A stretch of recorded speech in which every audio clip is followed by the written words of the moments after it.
of the Texas Rangers, starring Joel McRae as Ranger Jace Pearson. Another authentic reenactment of a case transcribed from the files of the Texas Rangers.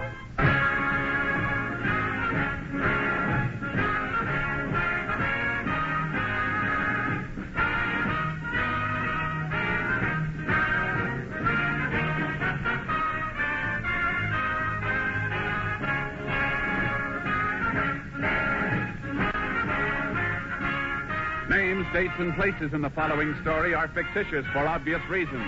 The events themselves are a matter of record.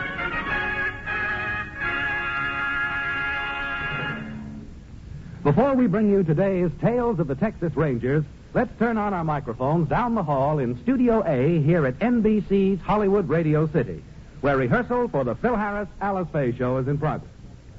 Yeah. Now, that's the way we'll do it on the show. It sounded great, fellas. Phil, would you like to talk to the listeners during this break in rehearsal? Yeah, Bill, I'd love to. Folks, I'd just like to take a few seconds here to remind you about part of the fine lineup of entertainment for the rest of the evening right here on NBC. Right after Tales of the Texas Rangers, listen to The Big Show with Tallulah Bankhead and all of her darling guest stars. I know you'll want to hear the music and comedy The Big Show is lined up for you today. And then we come on to keep you entertained with our show, starring Alice Faye, Frankie Remley, Julius Abruzio, and some band leader, Phil, what's his name? Well, please, will you slow up a minute? It's the Phil Harris Alice Faye show, right after The Big Show today, and I hope you'll listen, folks. And now, let's return to Tales of the Texas Rangers.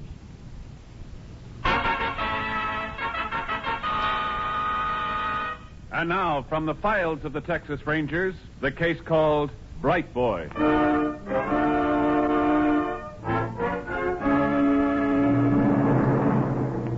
It is 7:45 p.m., June 19th, 1947. A man and a teenage boy are driving along the highway through Harding, Texas, about 30 miles from Corpus Christi. They've been following an expensive new sedan for the past 20 minutes. The driver watches the sedan ahead of him intently. Beside him, the teenage boy polishes his glasses. Sure that's the buggy you want? Yeah. You sure that's the right color green? Man said he wanted a green one, and that's green. I didn't stop to ask if he meant lime green or chartreuse. Green's green. Okay. Does it have an aerial? Can you see? Yeah. I don't like to drive without a radio. It gets lonesome. You hear about Sleepy? Huh? Who? Sleepy Horner. He got spiked stealing second. Ah, who cares? Elkin did it. School starts pitching, see? Only he stops and throws the ball to Elkin high. And Sleepy comes sliding Now, in. cut it. Don't care none about Elkin or Sleepy or no pitcher. Ever since you was a kid, all I ever heard out of you was baseball. It wasn't baseball, it was fishing. What time you growed up? All right, Tom, all right. How fast you think she'll go? Oh, 100 maybe. Only don't you try it. I drove one once. It was marked on the speedometer for 110, but she couldn't make more than 90. Don't you drive that car up ahead, no 90. You want some cop to stop you for speeding? Ain't no one stopped me yet. Well, you get picked up, Larry, and I don't know you. Now, you remember that. I ain't telling you how to drive this car. Well, I'm telling you, don't you take that car over 50. You're getting too smart for your own good lately. Think everything's a game, like those baseball players of yours. Okay, Tom, I won't speed. You know, I wished I had a gun, like you got. You get a gun, you'll be dumb enough to use it. What do you think you need one for? I don't know. Just wished I had one. He's turning. Yeah, he'll stop at the grocery store. Always does. I still wished I had a gun. You getting scared? I can take care of myself. When you get down there, you call your cousin Melvin, see if he wants to drive one of the cars across. Mexican can't drive both of them. Yeah, sure. He's slowing down. You know what to do now.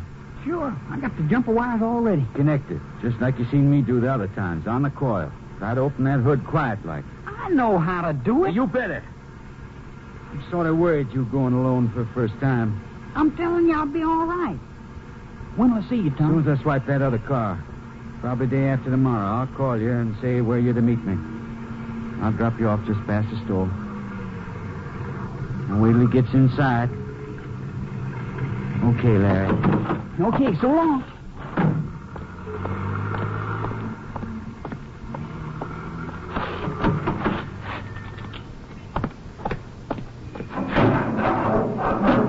Hey, what are you doing to my car? Get away from that car. What do you think you're doing? Let go of me. lousy little... Let me alone. No. Tom, you're breaking it. I'm turning you over to the sheriff. I'll kill you. Got to drop that knife. I'll kill you. I'll kill you. No. How's that?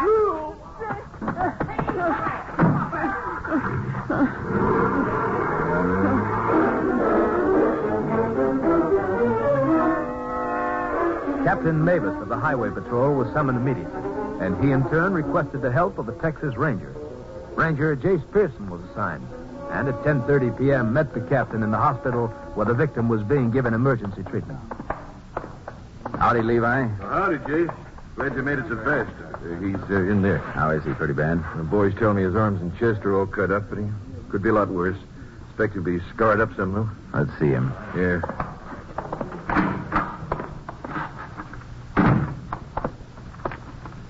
Mr. Dykes, I'm Captain Mavis, Highway Patrol. This is Ranger Pearson. Hello. This'll just take a minute, Mr. Dykes. Did you get a good look at this fellow who knifed you? No, not much light. First saw him, he was looking under the hood, and it happened pretty fast. Well, how about his size? Was he a big man? Not rightly a man at all. This kid, maybe 16 or 17. Kid, huh? Can you describe him at all? Oh, like I said, it was dark. I wouldn't know. I wouldn't know him if I saw him.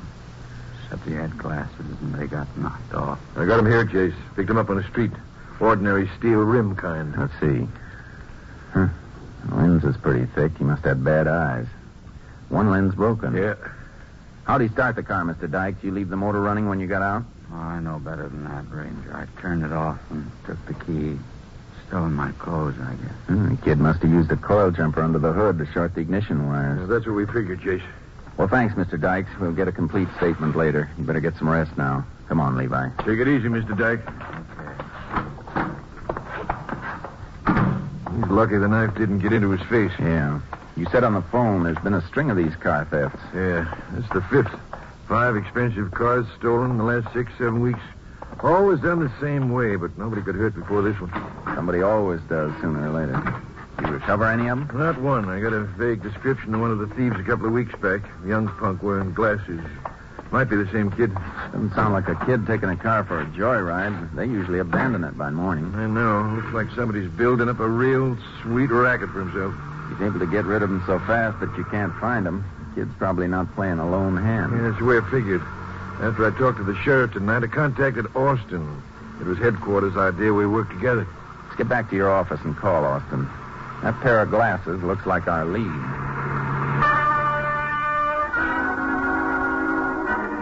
At Captain Mavis' office, I put in a call to the Bureau of Identification and Records in Austin.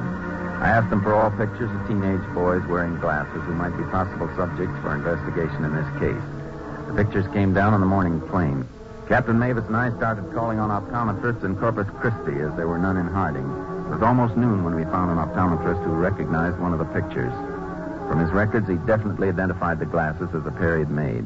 The prescription of the unbroken lens was identical. Subject's name was Larry Vale, age 17. He'd been picked up in September of the previous year for investigation of car theft and was released for lack of evidence. Larry Vale lived 18 miles outside Corpus Christi in a rural area. We headed out there with a search warrant.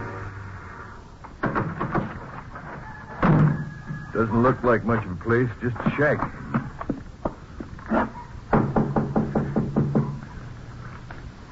Think maybe he's in there, hiding? It's possible. What do you want to do? Take a look around back. They got chickens back there. Maybe somebody around. Might have left these parts out the last night. Ought to be someone here. Kids don't usually live alone. You'd imagine we'd find his folks around. Look, Jace, all that feed on the ground. Chickens haven't had time to eat it all. Couldn't have been fed more than a few minutes ago. Who's that out back? There is somebody in the house. Come on. You been in here all the time, mister? Oh, a ranger. No, I just come in. I've been feeding the chickens. Didn't you hear us knocking on the front door? No, I didn't hear nothing. Come on in. I'm Tom Vale. I'm Ranger Pearson. This is Captain Mavis, Highway Patrol. Howdy. You want to see me about something? Larry Vale live here? Why are you asking about Larry? I just want to talk to him. What about? Just tell the ranger where he is, mister. Well, he ain't here. Was he here last night? Well, no, he went fishing. Does every once in a while. Stays away a few days at a time. Oh, excuse me. I better turn down the fire on those beans. You any kin to Larry? Yeah, I'm Larry's brother. Why? He in trouble? Maybe. Where does he go fishing? Oh, all around. He was gone when I come home yesterday. Got any idea where we can find him? Maybe a Rockport or Port Aransas. Likes to fish off the jetties. Might even be on a shrimp boat. Does it once in a while. Pick up a couple bucks.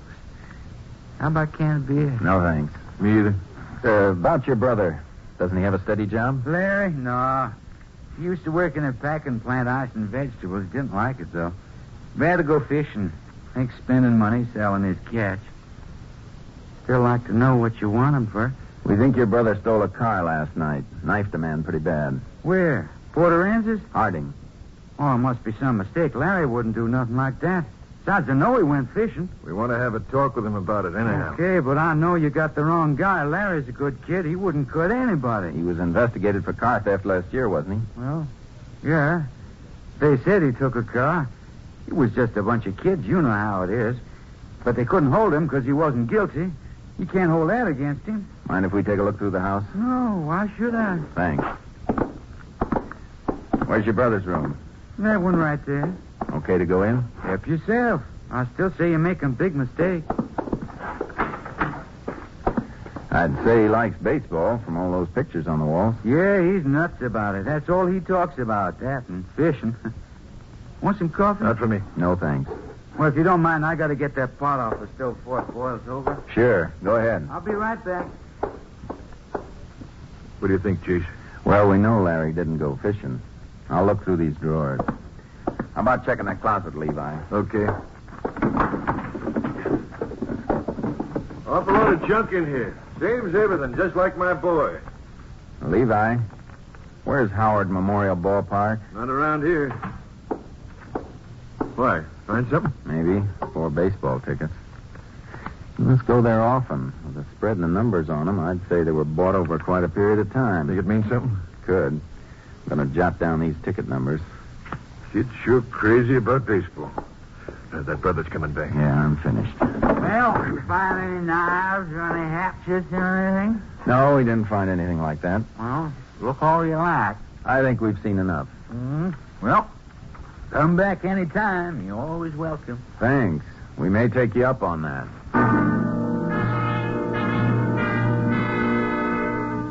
We went back to Highway Patrol office and put out an APB on Larry Vale. We learned that Howard Memorial Ballpark was located in Meade, Texas, 150 miles away. I followed a hunch and called the manager of the ballpark to check on the dates of the ticket stubs found in Larry Vale's room. Come here, Levi. I want you to see this. Your hunch pay off? Uh-huh. I think we got something. A car stolen here May 9th. The kid sees a ball game in Meade May 10th. Car stolen May 23rd. Kids in Meade the 24th. Same routine June 6th and 7th, and again last week. And Meade's right on the border. You think those cars are being run over into Mexico? Wouldn't be surprised if the pattern holds up. Larry Vale's due to see that game tonight. And so am I.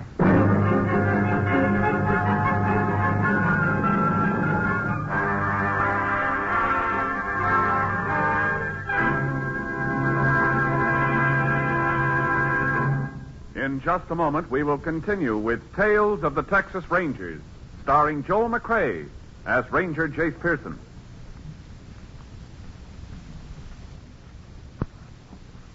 Medical science now knows that there are about 21 well-recognized types of heart disease. One of the leading heart authorities, Dr. Paul D. White, declares that the classifying of heart disease into various types is one of the greatest medical advances of our time. This is only one of the great advances, such as new surgical techniques, new drugs, new methods of care, prevention, and treatment, which have brought new hope to millions of hearts. New Hope for Hearts is the slogan of the Heart Fund of the American Heart Association and its affiliates. Your contribution will help our doctors to continue their fight against heart disease, this nation's leading cause of death. Do your share because it is your fight. Send your contribution today to Heart, H-E-A-R-T, Heart, in care of your post office. And now back to Tales of the Texas Rangers.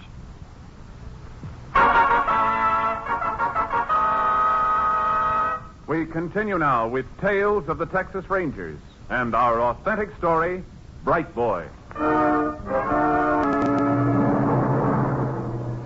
I radioed Ranger Clay Morgan and asked him to meet me in Meade. I figured I could get there before the game started and we'd be able to spot Larry Vale entering or leaving the ballpark. I was 30 miles from Meade when it started to rain. By the time I pulled into town, it was coming down hard. Clay was waiting for me at the hotel coffee shop. Might as well sit down and have a cup of coffee, Jakes. Why? What's up, Clay? Well, I hate to tell you, but the game's been called off. I was afraid of that. Could I have a cup of coffee, miss? Any other ideas where we can find him? There's better than 60,000 people in this town. Might run into quite a job picking him out. Yeah. Thank you. Got a mugshot of him? Yeah, a couple. Here's his picture wearing glasses, taken last year. Just a punk, isn't he? Uh-huh. Here he is again, without his specs. He sure must need them the way he squints. Probably having a rough time now that he's lost them. Unless he had another pair made. I don't think he's had time for that yet. Many optometrists in town, Clay? Oh, 4 or 5. He could be having them made here. I think we better start making the rounds in the morning.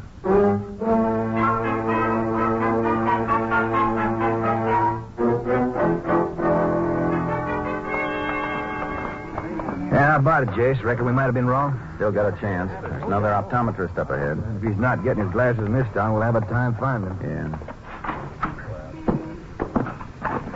Yeah. Nobody here, Jace. Probably in the back. Hit the call bell. Yeah. Just a minute. Morning, Rangers. Seems every time I go in back, somebody comes in. I'm sorry if we... Oh, that's all right. I'm used to it. Ought to move the lens grinders up front. What can I do for you, gentlemen? I'm Ranger Pearson. This is Ranger Morgan. Glad to know you. I'm Doc Heath. We're looking for a kid about 17. Figure he might have come here for glasses. Here's a picture. It's about a year old. Just a second. I'll put my glasses on. This young fellow you're looking for in trouble? He's wanted for questioning. Yes, sir. He was in yesterday morning. You positive? Absolutely, Ranger. It's the same one. Matter of fact, it's his glasses I'm working on now. Ordered the same kind of frames like in this picture. You know where he's staying? Got his address right here on the order. 128 Junket Street. Name's Sam Jones. Okay, thanks. I'll be back at 3 to pick his glasses up, doing a rush job for him. Says his eyes were killing him. Been a lot of help, Doc. Much obliged. Glad to be of service, Rangers. Anytime. If we don't find him by 3, we'll be back.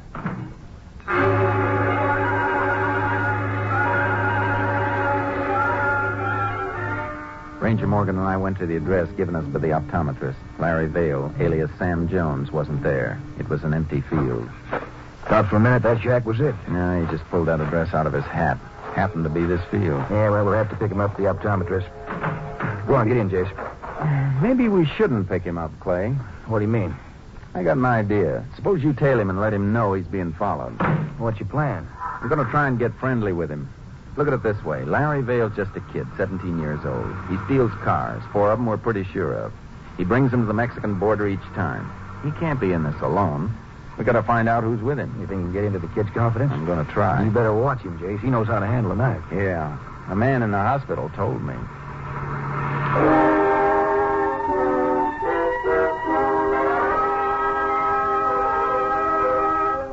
We drove to the local highway patrol office. They arranged for me to borrow a cheap suit that looked like somebody'd slept in for a week. I put it on and we drove back to the optometrist's office. We got there a few minutes after 2. Clay parked the car out of sight while I went in to see the optometrist. Hello, Doc. Howdy. Oh, didn't recognize you in them clothes. Boy been here yet for his glasses? No, he hasn't. Expect him pretty soon now. Oh, we'll be outside watching. Don't let him know we've been here. Well, I'll try. I'm sure try, Ranger. What's the matter, Doc? Oh, I'm just a little edgy, I guess. And just keep calm. We'll do the rest.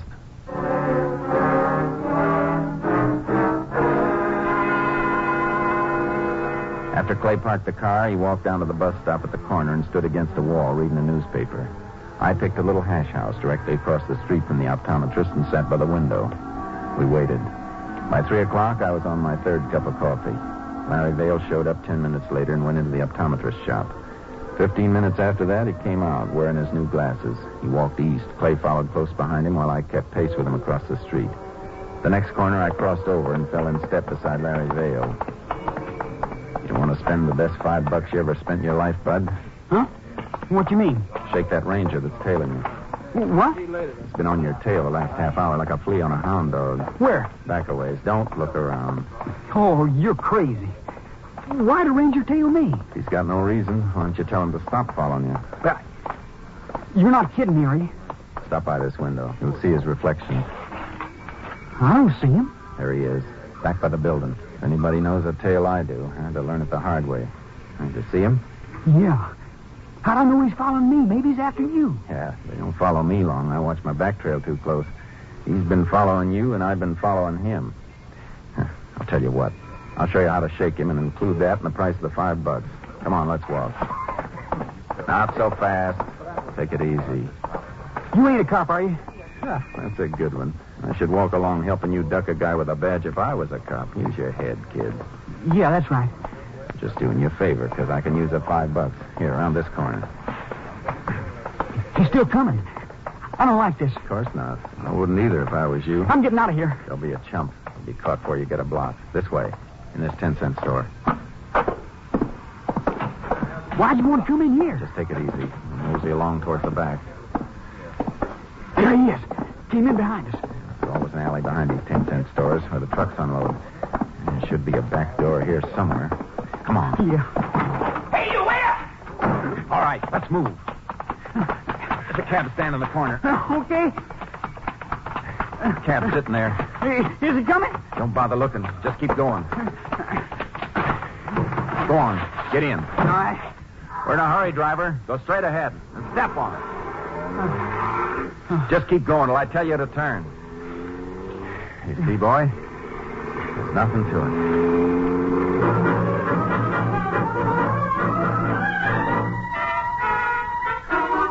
An hour later, I was still with Larry Vale. We left the cab after a short ride and walked the last 3 blocks to the small hotel where he had a room.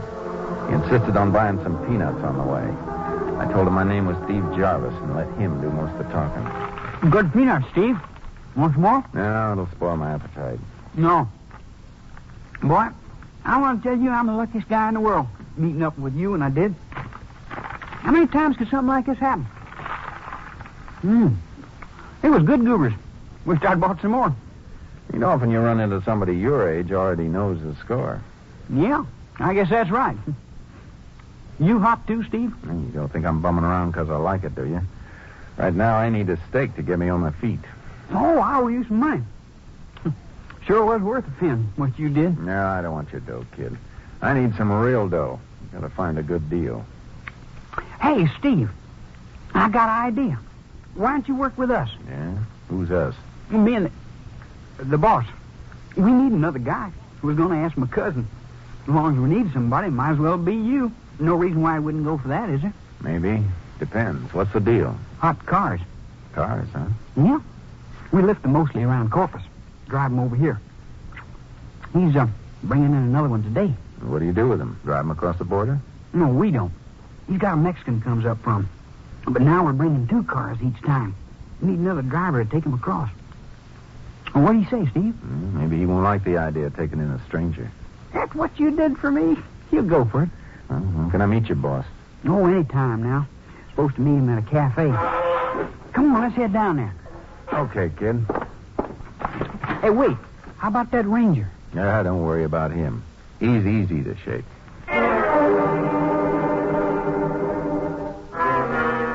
We took a taxi to a small cafe in a tough district just off the main drag. I spotted Clay behind us. He was doing some real trailing now. Larry and I went in and sat in the rear booth. That's where we were to meet the boss. You'll be here any time now. Good food, huh? Not bad. What kind of price you get for the cars over the border? Better than here? Oh, sure. Always $1,000 over the regular price. Sometimes more. Sounds all right. You got a regular contact there? Yeah, Mexican. He's got a garage in Rio del Sur. Hey, waitress, how about some coffee, huh? This Mexican, he takes them down to Mexico City. Ever run into trouble on this end? Oh, I did this time. The guy almost caught me. Taught him a lesson, though. I cut him up real good. You should have seen the look on his face. Yeah. I'll bet he almost died laughing. Hey, that's good. Hey, where's that coffee? You sure this boss is coming? Oh, don't worry. He'll be here. Tell you what, Steve. How about us going to the ball game next Saturday? You and me, huh? Sure. We'll get good seats right behind home plate. And then... Here he comes now. Where? In the front door. Boy, when I tell him what you did for me, he'll sure be glad to meet you. I'll bet he will. Hi, Larry. Everything all right? Hi, Tom. Want you to meet Steve Jarvis. Howdy, Joe. Beat it, Larry. What? Hold it, Vale. Beat it, Larry. Here's the Ranger. Ranger! Hey, grab the kid. You dirty. Drop the gun. I'll break your wrist. Drop it. I got the kid, Jake. Please, let me go. Let me go. Put out your hands, Vale. You okay, Jake? Yeah. I didn't mean to do it, honest. You got his knife? Yeah, Exhibit A. You stupid punk. I didn't know he was a ranger, Tom. How was I to know? A lot of things you don't know, son. Maybe someday you will.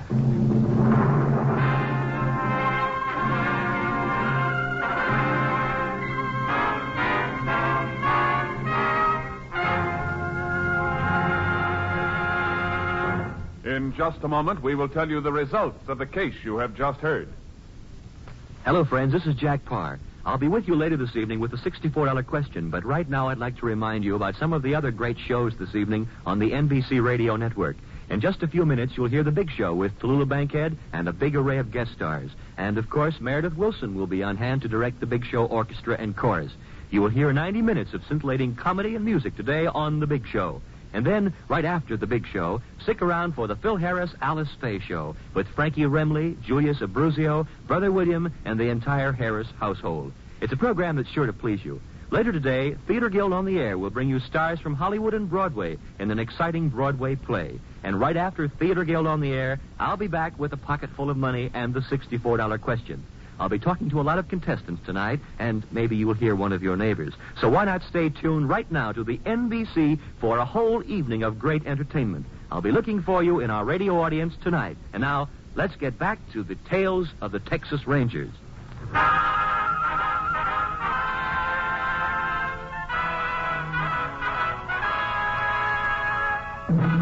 And now, here are the results of the case you have just heard. Larry Vale was found guilty on 4 counts of auto theft and 1 count of armed assault. He was sent to the state school for boys at Gatesville until he became of age. His brother Tom Vale pleaded guilty to contributing to the delinquency of a minor and to 5 counts of auto theft. He received a 20-year term at Huntsville. Mexican authorities cooperated with the Texas Rangers in apprehending the others involved in these crimes. Next week, Joel McRae in another authentic reenactment of a case from the files of the Texas Rangers.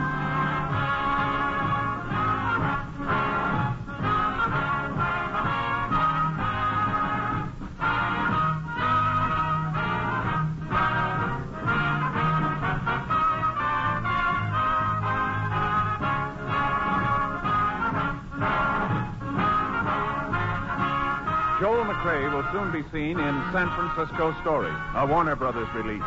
The cast included Tony Barrett, Sam Edwards, Whitfield Connor, Paul McVeigh, and Herb Ellis. Technical advisor was Captain M.T. Lone Wolf Gonzalez of the Texas Rangers. This story was transcribed and adapted by Bernard Ederer and Robert A. White, and the program was produced and directed by Stacy Keith. Hal Gibney speaking.